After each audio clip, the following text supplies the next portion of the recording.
do të ndalem pak. Hadithi thash është i saktë. Profeti alayhis salam e ka thënë 360 nyje.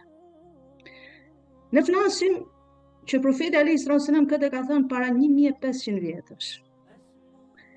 Kohët e fundit, shkenca, edhe ato që merren, flasin për nga ana mjekësisë, mjekët, ato hulumtuesit, shkencëtarët, e kanë zbuluar që vërtet trupi i njeriut i ka 360 nyje.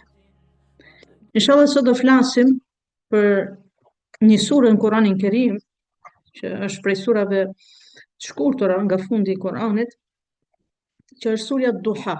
Surja Duha. Ndoshta kjo sura do na marrë disa ligjërata, për shkak se duhet t'i sqarojmë ajetet dhe t'i komentojmë me lejen e Zotit ajetet një nga një.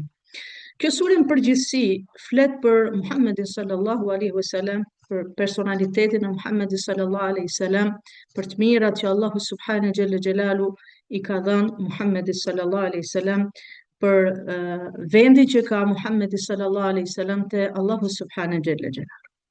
Kjo sure si nisën, ajetet e para të kësaj sure, Allahu subhanahu xhalla xhelalu thot bismillahir rahmanir rahim, wad-duha wal-layli idha saja ma wadda'aka rabbuka wa ma qala wala al-akhiratu khayrun laka min al-ula.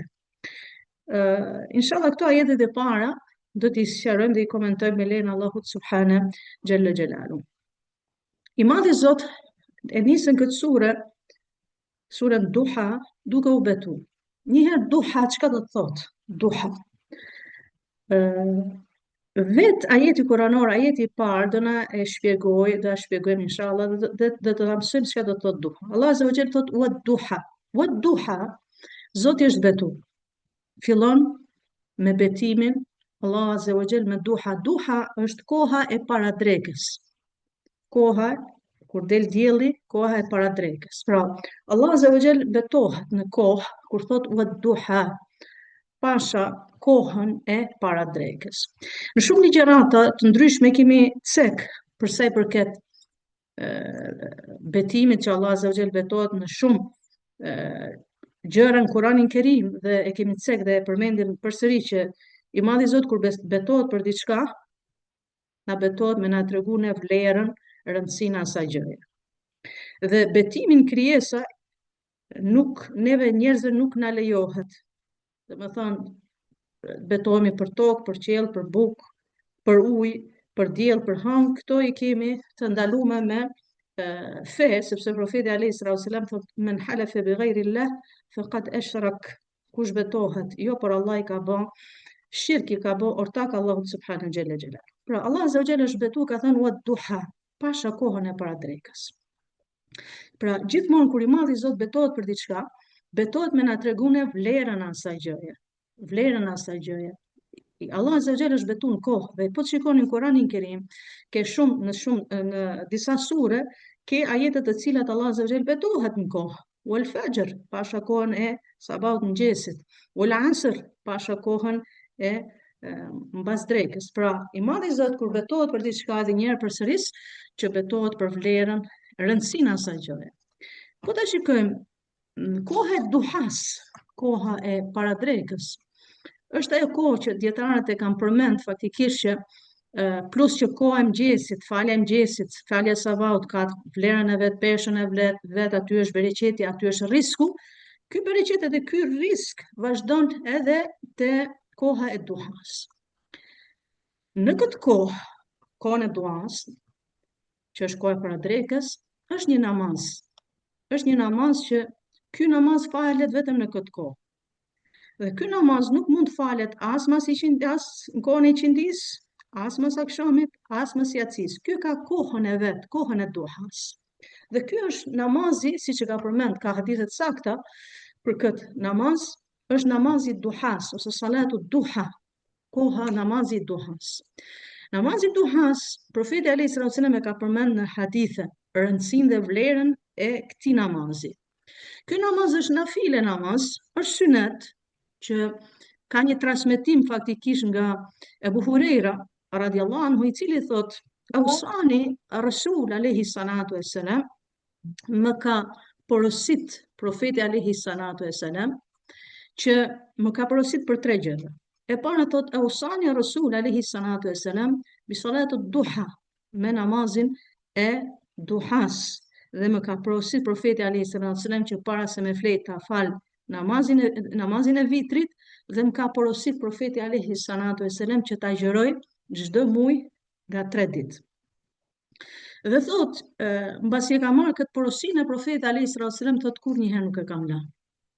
Pra, në këtë hadith kuptojmë që profeti alayhi salatu wassalam i ka lënë porosi sahabëve që ta falin namazin e duhas dhe ta falin namazin e vitrit përpara se të flejnë dhe ta agjërojnë çdo muaj nga 3 ditë. Namazi duhas quhet edhe ndryshe salatul awwabin. Salatul awwabin ose namazi awwabin. Namazi awwabin është namazi duhas, sepse ka transmetime të sakta që është përmend ky namazi duhas quhet edhe namazi awwabin. Awwabin do thot kur kthehesh shumë te Allahu subhanahu xhalla xhelalu, i kthehesh Allahut subhanahu azza wa jall. Namazi duhas mund falet 2 rekat, më pak është 2 rekat, mund falet 4 rekat, mund falet 8 rekat, varësisht njeriu. Domethënë më pakta ajo që duhet dim që më pakta i këtij namazi është 2 rekat. Më pakta është 2 rekat. Namazi duhas, profeti alayhi salatu wasallam ka hadithe transmetime të tjera që ka thënë me komentin e hadithit profetit alayhi salatu wasallam që kush e fal namazin e duhas, thash po them komentin e hadithit, kush e fal namazin e duhas ka dhënë sadaka për krejt nyjet e trupit vet. Dhe që është më interesantja është një hadith i transmetuar nga Muhamedi sallallahu alaihi wasallam, e kemi të Sahih Muslim, që profeti alayhi salatu wasallam ka thënë inna Allaha khalaqal insan min bani Adam, thot Allahu subhanahu xhalla xhelalu e ka kriju njeriu me 360 nyje. Hadithi është i saktë te Sahih Muslim. Me 360 nyje. Dhe nëse don t'japësh sadaka për 360 nyjet e trupit tënd, atëherë fal namazin duhas, është për atyre namazeve që ti kur e falen, jep sadaka për çdo nyje të trupit tënd dhe që i ka 360 nyje. Këtu do të ndalem pak. Hadithi thash është i saktë. Profeti alayhi salatu wasallam ka thënë 360 nyje. Ne flasim që profeti alayhi salatu wasallam këtë ka thënë para 1500 vjetësh. Kohët e fundit, shkenca, edhe ato që merren, domethënë flasim për nga ana mjekësisë, mjekët, ato hulumtuesit, shkencëtarët, e kanë zbuluar që vërtet trupi i njeriut i ka 360 nyje. Dhe duke u referuar shkrimeve të ndryshme, kam vënë që në 2006 deri në 2006 kanë thënë që trupi i njeriut i ka 340 nyje. Deri në 2006, sipas referencave që i kemi hyrë duke i lexu, flas për ato njerëz, flas për ato njerëz që janë kompetent, ato që janë marrë me këtë shkencë, deri në 2006 kanë thënë që njeriu i ka 340 nyje. Mbas 2006 e kanë vërtetuar edhe një herë që kanë zbulu në të dyja anët e kafkës së njeriut i ka 10 nyje dhe 10 nyje që bën 360 nyje. Këtu vërtetohet, unë nuk jam e lëmi së mjekësisë, mirë po këtu ta vërtetohet edhe një herë që kjo është mrekulli. Ky është hadith mrekulli, sepse profeti alayhi salatu wasallam nga e ka ditë që trupi i njeriut i ka 360 nyje.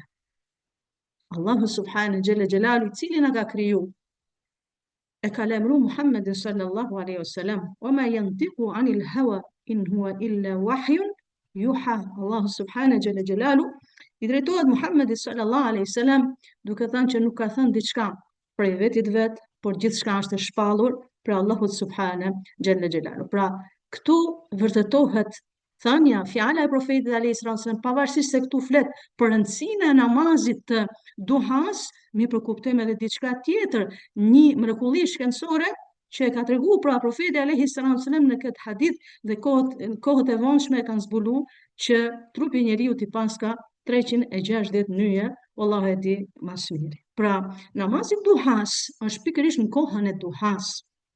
Kjo kohë që është betu i madhi Zot në këtë kohë, dhe kur nisën dhe kur përfundon, zakonisht bëjmë pyetje, kur nisën ky namaz, namazi duhas, dhe kur përfundon. Namazi duhas nisën 15-20 minuta mbasi ka lind dielli. Do të pritet dalja e diellit, ja 15 deri në 20 minuta, atëherë lirisht mund ta falësh namazin e duhas. Kur përfundon namazi duhas, sipas mendimeve të dietarëve, deri para namazit të drekës, ja gjysore, 1 orë para namazit të drekës. Kjo koha, e cila është koha më e mirë që ta falësh namazin e duhas. Pra Allah subhanahu xhela xhelalu kur betohet wa duha, pasha kohën e duhas, pasha kohën e paradrekës, me na tregu i madhi Zot xhela xhelalu vlerën e kësaj pjese të ditës, vlerën e kësaj kohe që njeriu nuk duhet ta neglizhojë, po njeriu duhet ta marrë dhe ta fillojë ditën e vet, ashtu siç e fillojmë me namazin e sabahut, gjithashtu e fillojmë aktivitetin ton, ditën ton, duke dhënë sadaka për trupin ton, duke dhënë sadaka për çdo pjesë të nyjeve të trupit ton. Ajeti i dytë që e përmend Allahu subhanahu xhelalu në surën Duha thot wal leili idha saja. Pra Allah azza wa jalla në fillim është betu për dritën, domethënë duha kur del dielli, pastaj Allah subhanahu xhelalu thot wal leili idha saja, dhe pasha natën kur errësohet, kur fillon errësimi i thellë i natës. Me na tregu Allahu subhanahu xhelalu që edhe kjo pjesë e kohës, dhe nata e ka atë vlerën dhe atë peshën e vet. Unë do ta ceki nga një aspekt tjetër. Ne dim që feja jon, Islami ynë, është fe e cila i ka cek çdo aspekt të jetës, është sistem jete, na e ka rregullu jetën tonë. Islami jon flet për marrëdhëniet ndërnjerëzore, qofshin midis muslimanëve dhe jo muslimanëve, marrëdhëniet bashkëshortore, marrëdhëniet nëpër bizneset ndryshme, flet edhe për marrëdhëniet e politikës, nga gjitha anët i ka cek. Këtu do të cekë diçka. Allah subhanahu xhelalu betohet edhe për natën. Interesant është fakti që Allah azza wa jalla në ajete të tjera kuranore thot dhe cek punën e natës dhe thot dhe kemi bën natën seken gjuhën arabe të pushosh. Nga sekina vjen që ti të rahatohesh, pushosh. Problemi jonë është sot se kur momenti që ne ja na shkalojmë, ose momenti që ne nuk i përmbahemi këtyre rregullave, këtyre dispozitave që na i ka vuajë i madhi Zot, atëherë prishet edhe sistemi jon i jetës. Çka do të them me këtë? Do të them që Zoti natën e ka bërë që të pushojmë. Zoti natën e ka bërë që njeriu të pushojë, që të fitojë energji dhe të fillojë aktivitetin e ditës, punët e përditshme që ka. Dhe nëse e ke patjetër të rish zgjuar natën, atëherë të paktën bëj namaz, ose përmende Zotin, ose lexo Kur'an, ose ndiqo Kur'an. Sepse këta janë ato që të qetësojnë edhe më tepër, këto janë ato që ty t'japin energji edhe më tepër. Momenti që unë edhe dikush tjetër dhe njerëzit e prishim këtë rend që Zoti na ka caktuar, atëherë do fillojnë edhe probleme nga më të ndryshme, probleme fizike dhe psiqike. Pse them këtë? Profeti alayhis salam në një hadith, në një thënie, na tregon që, dhe unë e di që prej nesh nuk e bën këtë dikush. Profeti alayhis salam ka thënë që kur ta falni yatsin, namazin e fundit, namazin e yatsis, nëse s'keni diçka obligim bëni, atëherë flini gjumë. Bini më një herë mas yatsis. Këtë ne nuk e bëjmë. Shumica prej nesh flen 12 natës, 1 natës, 2 natës. Mirë, po deri në 12 natës ne çka bëjmë? Deri në 1 natës ne çka bëjmë? Deri në 2 natës ne çka bëjmë? Nëse merrim me gjëra që janë edhe që shqetësojnë shpirtin tonë dhe trupin tonë edhe më shumë, dije se nuk ka hajër. Dhe me shkencë dhe mjekët po ti pyesësh, pyeti mjekët që nëse njeriu i cili nuk flen natën do ketë probleme psiqike dhe probleme fizike. Ne vetë e shikojmë që gjumin e natës nuk mundet ta zëvendësoj gjumi i ditës, asnjëherë. Gjumin e natës flen sa dush ditën. Mi për nëse s'ke flet natën, prap të jesh i trullos gjatë gjithë ditës. Se Zoti i Madh Xhelle Xhelalu e ka bën natën me pushu. Dhe kemi bën natën, thot Allah se u gjel seken të pushojmë. Dhe thash, nëse ne ngrehemi natës ose rrim natën, atëherë shfrytëzojmë me dhikr, atëherë shfrytëzojmë me ibadet, sepse ky ibadet që ne e bëjmë, ky dhikr që ne e bëjmë ose ky namaz që ne e bëjmë natën, atëherë do ketë hajër trupi jon, do ketë hajër edhe ana fizike dhe shpirtërore me nga gjitha anët. Prandaj Allahu subhanahu xhela xhelalu thot wal leili idha saja, pasha natën kur hyn, ajo është sira e natës. Ajeti 3 i surës Duha thot Allahu subhanahu xhela xhelalu ma wadda'aka rabbuka wa ma qala. Ky ajeti 3 çka do të thot? Këtu i drejtohet Allahu subhanahu xhela xhelalu, i drejtohet Muhammedit sallallahu alaihi wasallam, i cili thot ma wadda'aka rabbuka wa ma qala. Nuk ka lënë ty, nuk ka braktis ty Allahu o Muhammed sallallahu alaihi wasallam. Pse është thonë ky ajet kuranor? Shkaku i zbritjes së kësaj surje ose këtij ajeti kuranor. Ka qenë një periudhë kohe që u ndal pak shpallja e vahi, do të thonë nuk po zbriste Xhibrili alayhis salam. Një periudhë e shkurtër kohë. Dhe njerëzit të cilët e kanë luftuar në Mekë, njerëzit të cilët nuk e kanë ndesh Muhammedin sallallahu alaihi wasallam, fillon duke u tall me Muhammedin sallallahu alaihi wasallam. Dhe sa herë shikonin i thonin, "Ha o Muhammed sallallahu alaihi wasallam, atë ka harru Zoti?" Me njëherë zbret ajeti kuranor. Kundër përgjigje ndaj gjithë atyre mohuesve, ndaj profecisë dhe ndaj shpalljes së Muhammedit sallallahu alaihi wasallam, dhe Allahu subhanahu xhalla xhelalu thot ma wadda'aka rabbuka wa ma qala, nuk ka harru ty o Muhammed sallallahu alaihi wasallam dhe nuk ka braktis ty o Muhammed sallallahu alaihi wasallam Allahu subhanahu xhalla xhelalu. Këtu kuptojmë diçka. Këtu kuptojmë diçka nëpërmjet këtij ajeti kuranor, që kush ka guxuar dhe kush guxon në atë kohë dhe në këtë kohë, sulmoj në personalitetin, dinjitetin, në profecinë e Muhammedit sallallahu alaihi wasallam, ka punë direkt me Allahun subhanahu xhalla xhelalu.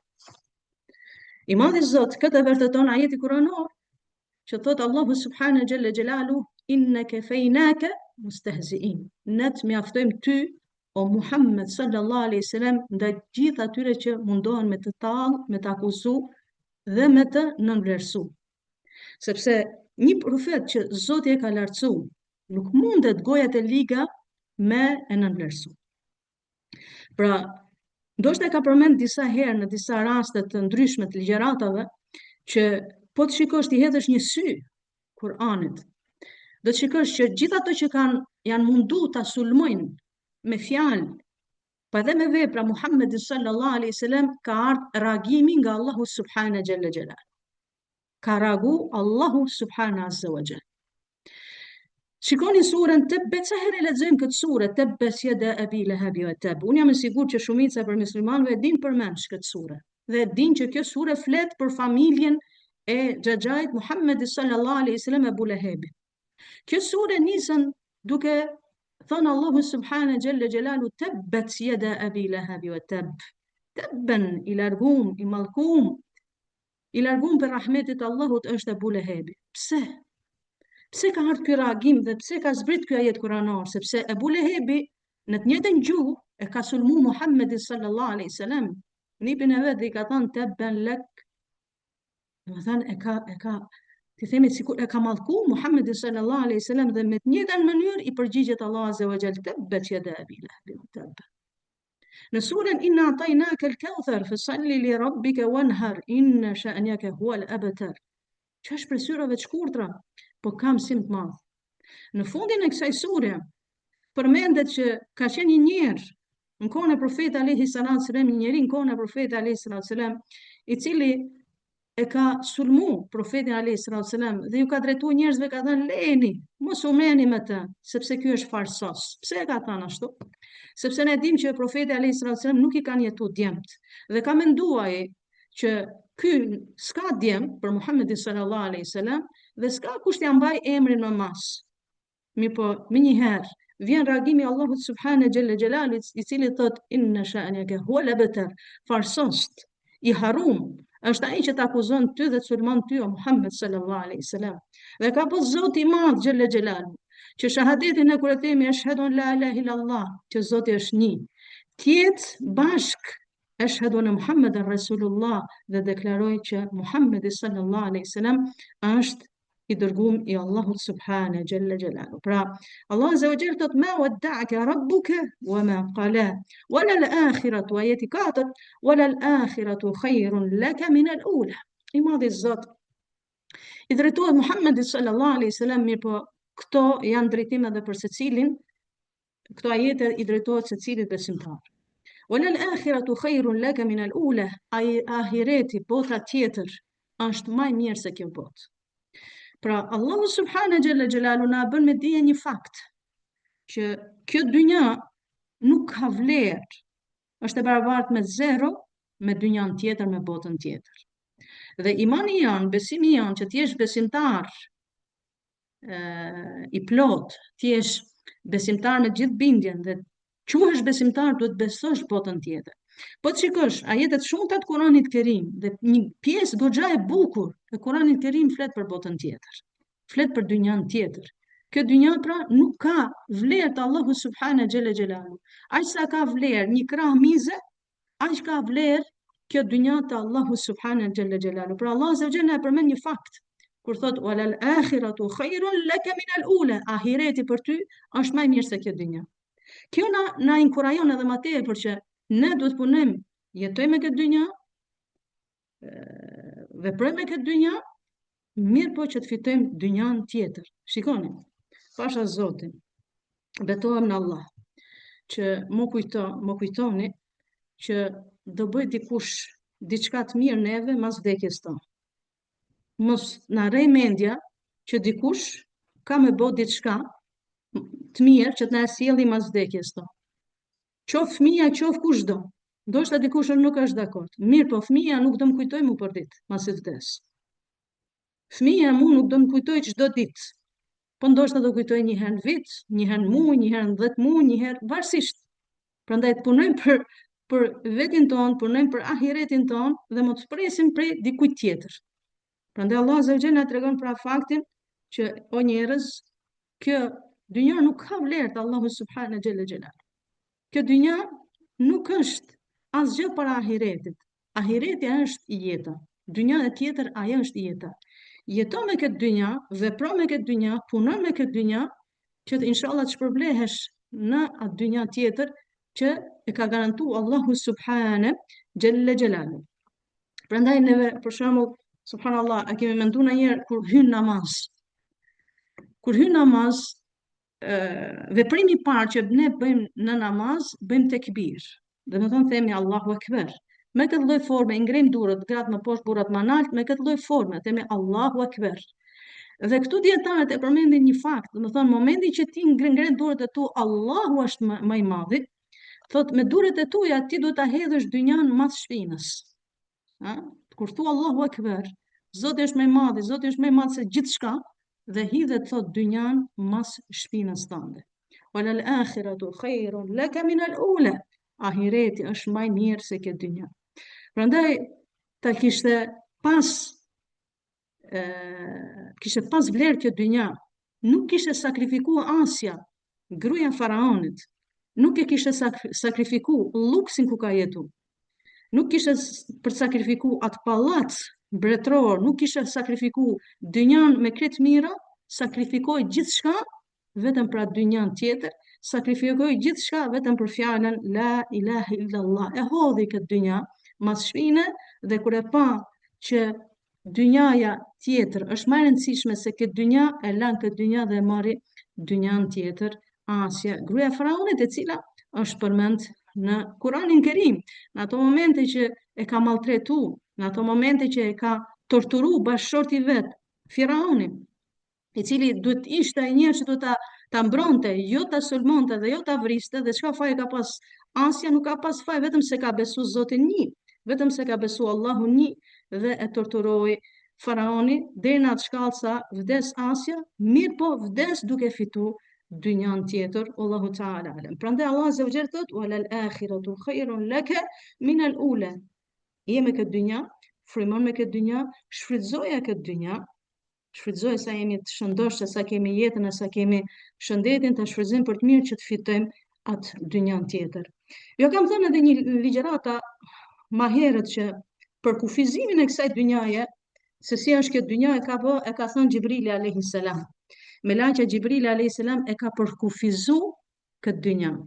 Kur i ka thënë profetit alayhi salatu e selam dhe i ka thënë ja Muhammed sallallahu alaihi wasallam, o Muhammed sallallahu alaihi wasallam, aish ma shit fa innaka mayit.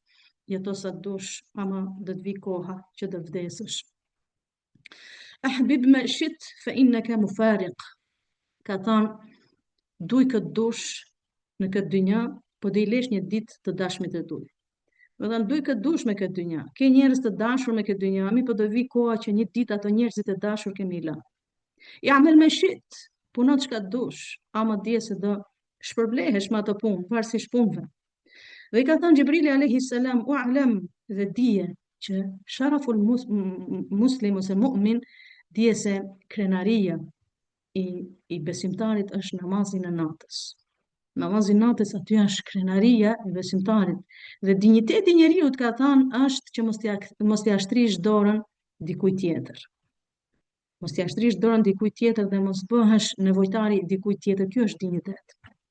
Pra, ky është atë që ka përmbledh jetën si e ka përmbledh Gjibrili alayhis salam. Pra, këto ishin ajetet, ti thosh 3 ajetet ose 4 ajetet e para të surës Duha. Inshallah javën tjetër me lejen e Zotit do vazhdojmë me ajetet tjera të surës Duha. Wallahu ta'ala alam. Subhanallahu wa bihamdik, ashhadu an la ilaha illa ant, astaghfiruka wa atubu ilayk.